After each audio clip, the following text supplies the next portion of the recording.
By now, it's beyond clear that Mr. Kennedy is not remotely qualified to become the next Secretary of HHS. In fact, Mr. Kennedy might be one of the least qualified people that Donald Trump could have chosen for the job. There are so many others who would have been better.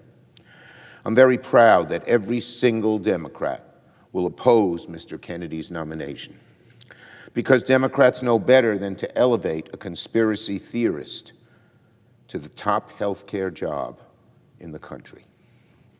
I know some of my colleagues feel the same way privately. In fact, if the Senate held a secret ballot today, I'll bet Mr. Kennedy would never come close to becoming confirmed, and that many, if not most, Republicans would vote against him. I think most likely most Republicans would vote against him if there were a secret ballot. But sadly and unfortunately for America, Republicans are being strong-armed by Donald Trump and will end up holding their nose and voting to confirm Mr. Kennedy. What a shame. What a travesty. I urge my Republican colleagues to think very carefully one last time before rolling the dice on Mr. Kennedy. A vote to confirm Mr. Kennedy is a vote to make America sicker. Mr. Kennedy has made a living not by promoting public health, but by actively fighting it.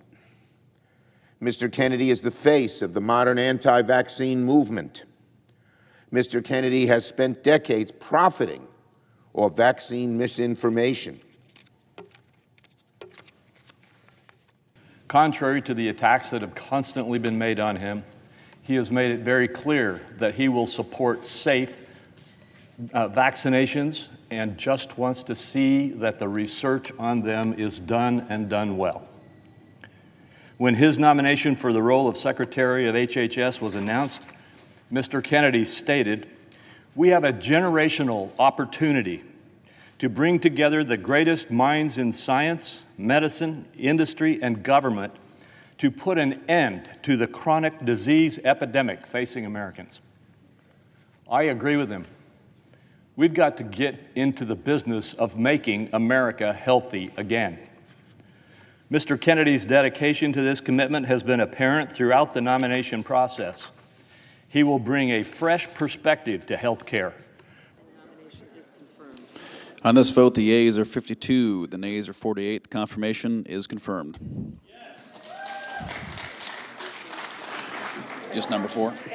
Yeah, but just number 4. Under the previous order, the motion to reconsider is considered made and laid